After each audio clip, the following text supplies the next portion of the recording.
حمید تم اتنے بدھو کیسے ہوتے جا رہے ہو؟ فریدی نے اپنی ران پر ہاتھ مارتے ہوئے کہا۔ اور تمہیں یہ بات کیسے سوچی کہ یہاں دو ہی مجرم ہیں؟ کیونکہ اس قسم کے کام اکیلے نہیں کیے جاتے، اور میں شروع سے چیختا ہوا آ رہا ہوں کہ اس میں کسی گروہ کا ہاتھ ہے، پھر بھی تم نے اس میں حماقت کر دی۔ افسوس، اب کیا بتاؤں، ہو گئی غلطی، بس قصہ ختم۔ الو کہیں کے۔ کانپور میں کیا رہا؟ حمید تھوڑی دیر خاموش ہو کر بولا۔ کانپور میں نے یہ رائے قائم کی کہ ڈاکٹر ستیش ہی اس گروہ کا سرغنہ ہے، لیکن میرا خیال غلط ثابت ہوا۔ اگر ایسا ہوتا تو وہ اس طرح کی موت نہیں مرتا۔ اس سے صاف ظاہر ہوتا ہے کہ وہ اس گروہ کے ایک معمولی سے ممبر کی حیثیت سے کام کر رہا تھا۔ خود اس نے بیان نہیں دیا، لیکن میں نے اپنے طریقوں سے اس کا پتہ لگایا تھا کہ وہ اس گروہ سے تعلق ضرور رکھتا ہے، اور ایک بات صاف نہ ہو سکی کہ وہ اس وقت بھیس بدل کر کانپور کیوں جا رہا تھا۔ اگر اس کا مقصد رندیر سنگھ کے گھر کی تلاشی لینا تھا تو اس نے مجھے ٹرین میں کیوں چھیڑا؟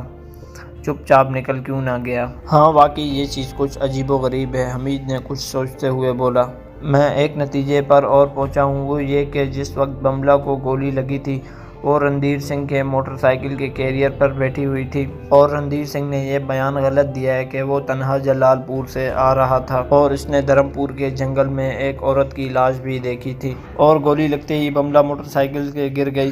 اس کے بعد رندیر سنگھ کچھ دیر تک یہاں رکا رہا۔ یہ آپ پورے یقین کے ساتھ کس طرح کہہ سکتے ہیں؟ حمید نے کہا۔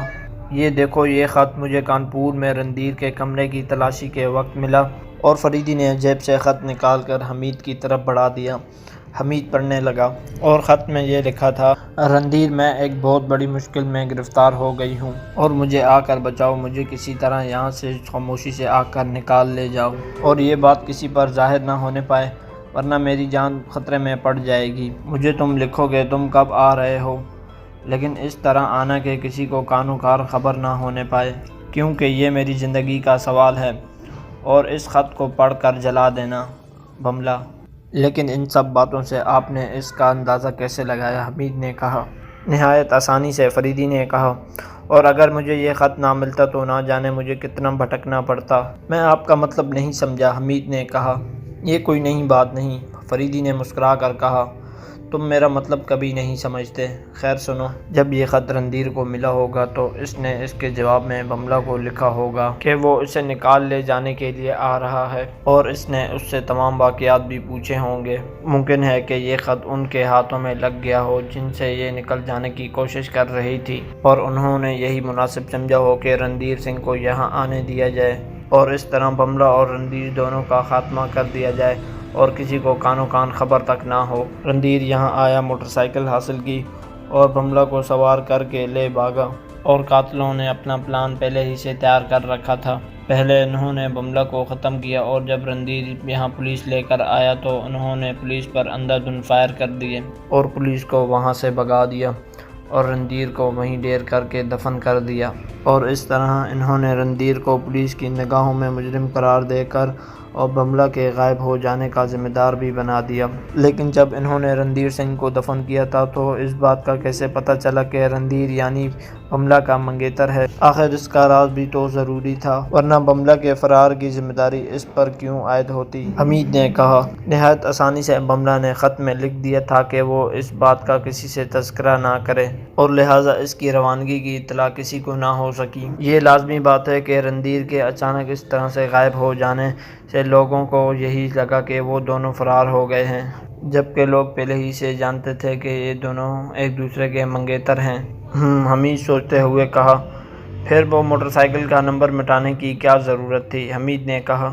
یہ تو بہت معمولی سی بات ہے، اگر موٹر سائیکل کا نمبر نہ مٹایا جاتا تو اس کے مالک کا پتہ چل سکتا تھا، اور رندیر سنگھ کی لاش کو دفن کر دینے کا مطلب ہی یہی تھا کہ پولیس ادھر ادھر سر مارتی پھرے۔ وہ تو دعا دو گیدڑوں کو جن کی وجہ سے رندیر کی لاش برآمد ہو گئی۔ تو اب آپ نے کیا سوچا ہے؟ حمید نے کہا۔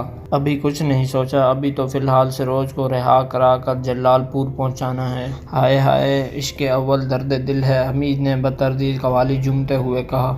کیا بکتے ہو؟ فریدی نے بیزاری سے بولا۔ ارے کیا پوچھتے ہیں صاحب، بس وہ پرانے مصنفوں کی باتیں یاد آ گئی، اور حمید بنا رکے شاعری کرتا چلا جا رہا تھا۔ بس بکواس بند، ورنہ، فریدی نے کہا، ورنہ آپ میرے حق میں دستہ بیدار ہو جائیں گے۔ بہت بہت شکریہ، حمید نے ہنس کر کہا۔ تم ہو اچھے خاصے گدھے، فریدی نے اکتا کر کہا اور آنکھیں بند کر کے فریدی کرسی سے پشت لگا کر سوچنے لگا۔ پھر کچھ دیر بعد دونوں اٹھ کر کوتوالی چلے گئے اور فریدی حوالات میں سروج سے ملا۔ وہ فریدی کو دیکھ کر رونے لگی اور فریدی نے اس کی رہائی کا انتظام پہلے ہی کر دیا تھا اور فریدی اسے دم دلاسا دیتے ہوئے جلال پور لے آیا۔ ٹھاکر دلبر سنگھ سروج کی آمد کے متعلق سن کر آپے سے باہر ہو گیا اور اس کی بے نور آنکھوں میں خون اتر گیا۔ آ گئی تم، وہ چیخ کر بولا۔ اب یہاں تم کیا کرنے آئی ہو؟ خاندان کی عزت تو تم نے مٹی میں ملا دی۔ بھائی جی، آخر اس میں میرا کیا قصور ہے؟ سروج روتی ہوئی بولی۔ کیوں بلایا تھا تم نے بملہ کو؟ وہ خود تو جان سے گئی اور ہماری گردن نالی میں رگڑ گئی، اندھے دلبر سنگھ نے چیخ کر کہا۔ اب تمہارا کوئی کام نہیں۔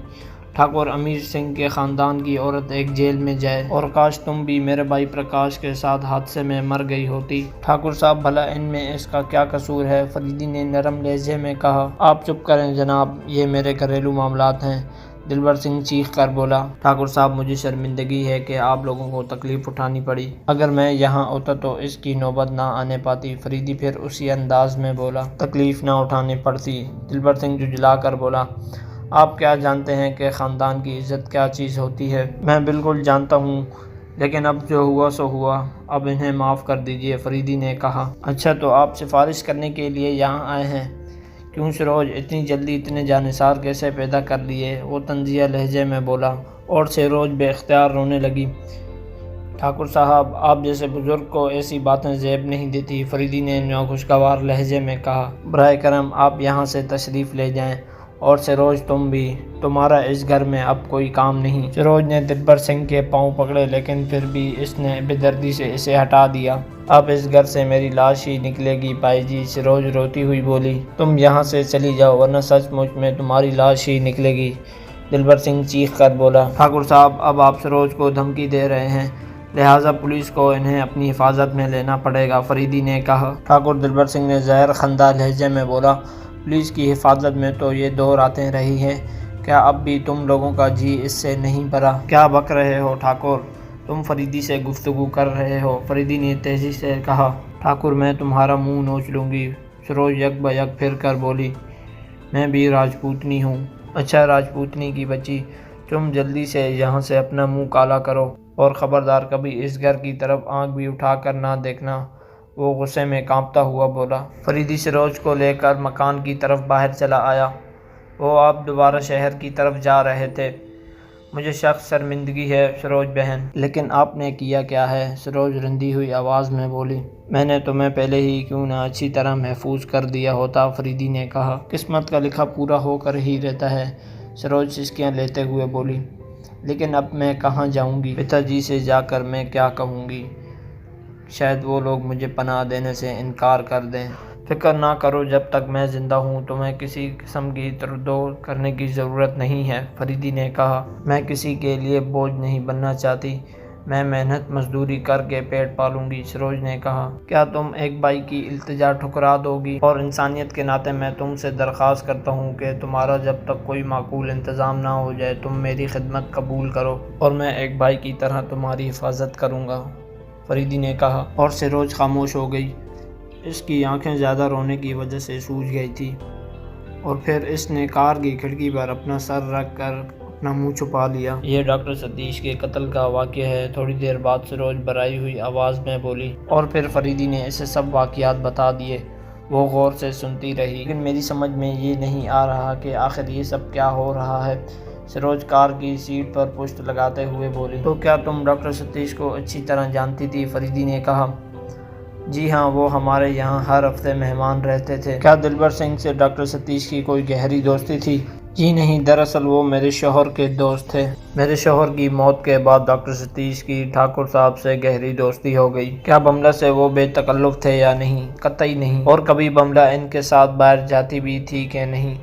کبھی نہیں گئی۔ اچھا، تم یہ بتا سکتی ہو کہ ڈاکٹر ستیش اور دلبر سنگھ کی اتنی گہری دوستی کس وجہ سے ہوئی؟ یہ بات تو میری سمجھ میں بھی نہیں آئی۔ اچھا، تمہارے شوہر پرکاش بابو سے ان کی دوستی کی کیا وجہ تھی؟ میرے شوہر ایک مشہور سائنسدان تھے، وہ آئے دن نچ نئے تجربات کرتے رہتے، اور ڈاکٹر ستیش کو بھی اس سے دلچسپی تھی۔ میرا خیال ہے کہ اسی وجہ سے دونوں کی دوستی ہوئی ہوگی۔ تمہارے شوہر کس قسم کے تجربات کرتے؟ ان کا کوئی نہ کوئی موضوع ضرور ہوگا، فریدی نے کہا۔ انہیں گیسوں کے تجربات کا بہت شوق تھا اور یہ ایک بار تو کئی زیادہ بیمار بھی ہوئے تھے۔ بیمار کیسے ہوئے؟ فریدی نے دلچسپی ظاہر کرتے ہوئے کہا۔ ایک بار تو بہت ہی عجیب و غریب واقعہ ہو گیا تھا۔ پرکاش بابو اپنی لائبریری میں کسی گیس کے متعلق تحقیقات کر رہے تھے کہ اچانک ان پر ہنسی کا دورہ پڑ گیا اور میں اتفاق سے اس کی طرف جا پہنچی۔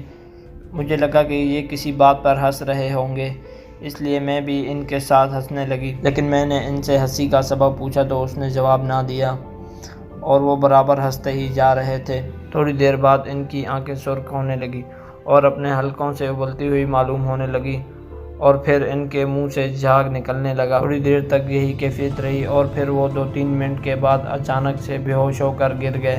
اچھا، ہوش میں آنے کے بعد تم نے اس کا سبب ان سے پوچھا تھا؟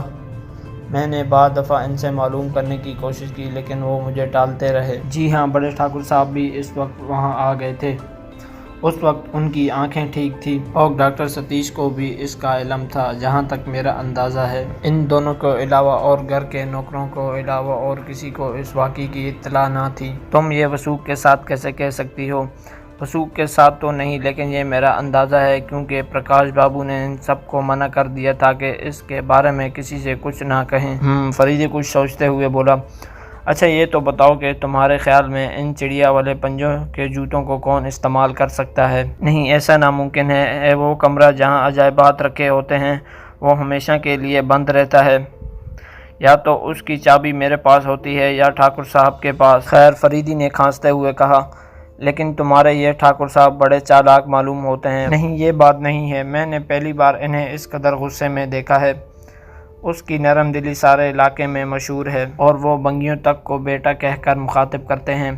میری یادداشت میں نہیں کہ انہوں نے کبھی کسی سے تیز کلامی کی ہو، اور آج ان کی زبان سے ایسے الفاظ نکلے ہیں کہ مجھے اپنے کانوں پر یقین نہیں آتا۔ فریدی کچھ سوچ رہا تھا اور اس کی آنکھیں اپنے مخصوص انداز میں نیموا ہوتی جا رہی تھی اور پھر اچانک سے اس کی آنکھوں میں ایک چمک سی پیدا ہو گئی۔ فریدی اور سروج گھر پر آ پہنچے۔ شام 4 بجے فریدی دن بھر تھکا ہوا گھر پر آیا اور اس نے سارے دن میں دلبر سنگھ کے دوستوں کو ٹٹولتا بھی رہا اور ڈاکٹر ستیش کے گھر کی تلاشی اس نے اس وقت لے لی تھی جس دن ڈاکٹر ستیش کا قتل ہوا تھا، اور معمولی سے ناشتے کے بعد وہ اپنے کتوں کی دیکھ بھال میں لگ گیا۔ اور فریدی کے بعد تقریباً 1 درجن کتے تھے اور ہر کتا اپنی مثال آپ تھا۔ کتوں کے شوق کا یہ عالم تھا کہ اس کے بعد بالتکلف احباب اسے خواجہ سرپرست کہنے لگے، اور صرف کتوں پر ہی منحصر نہیں، اس کے بہت عجیب و غریب شوق اور اسے عجائبات جمع کرنے کا شوق تھا، اور اس کی کوٹھی کا ایک کمرہ دنیا کی عجیب و غریب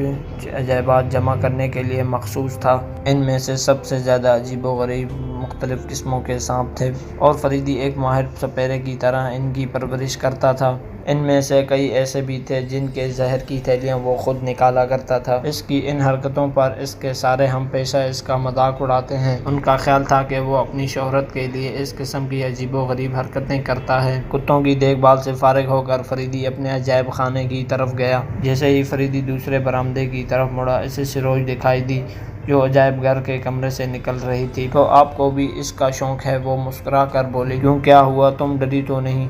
کیونکہ وہاں بہت ہی خوفناک چیزیں بھی موجود ہیں، فریدی نے کہا۔ آخر آپ نے اتنے سارے سانپ کیوں جمع کر رکھے ہیں؟ سروج نے کہا۔ پتہ نہیں کیوں، لیکن مجھے سانپوں سے بہت عشق ہے، فریدی نے کہا۔ لیکن فریدی بھیا، یہ شوق بہت خطرناک بھی ہے، سروج نے کہا۔ لیکن یہ میرے لیے میرے پالتو کتوں کی طرح بے زہر ہیں، فریدی نے کہا۔ تو پھر آپ نے ان کا زہر نکال دیا ہوگا، سروج نے کہا۔ نہیں، ایسا نہیں ہے، ان میں سے بہترے ایسے بھی ہیں جن کا زہر آج تک نکالا ہی نہیں گیا۔ تو پھر انہیں کھلاتا پلاتا کون ہے؟ سروج نے کہا۔ میں خود، فریدی نے کہا۔ آؤ تمہیں تماشا دکھاؤں۔ دونوں ایک کمرے میں داخل ہوئے۔ فریدی ایک الماری کے قریب پہنچ کر رک گیا۔ الماری کے دروازے نیچے کی طرف چھوٹے بڑے سوراخ تھے اور فریدی نے ایک مخصوص انداز میں سیٹی بجائی اور یک بہ یک پھنکاریوں کی آوازیں سنائی دی اور الماری کے سوراخوں سے سانپ نکلنے لگے۔ سروج چیخ کر پیچھے ہٹ گئی۔ ڈرو مت، یہ کچھووں سے بھی بدتر ہیں، ان میں کوئی زہر نہیں ہے۔ اور پھر فریدی نے میز سے دودھ کا برتن اٹھا کر زمین پر رکھ دیا اور سارے سانپ اس پر ٹوٹ پڑے۔ فریدی نے دوسرا برتن بھی اٹھا کر زمین پر رکھ دیا، لیکن وہ سانپ پہلے برتن پر ہی لگے رہے۔ وہ انہیں ہاتھ سے اٹھا کر دوسرے برتن کی طرف لانے لگا۔ سروج یہ دیکھ کر چیخ پڑی۔ فریدی ہنسنے لگا۔ ڈرو نہیں سروج بہن، یہ سب میرے دوست ہیں، مجھے یہ آپ کا تماشا بالکل اچھا نہیں لگا، میں ڈرائنگ روم میں آپ کا انتظار کر رہی ہوں، یہ کہہ کر سروج چلی گئی۔ دونوں برتن صاف کر لینے کے بعد سارے سانپ آہستہ آہستہ اپنے الماری کی طرف چلے گئے۔ فریدی نے تھوڑی دیر چاروں طرف نظر دوڑائی اور پھر کچھ گنگناتا ہوا باہر نکل آیا اور سرجنٹ حمید تیز قدموں سے عجائبات کے کمرے کی طرف آ رہا تھا۔ فریدی اسے دیکھ کر رک گیا۔ ہاں بھائی، کیا خبر ہے؟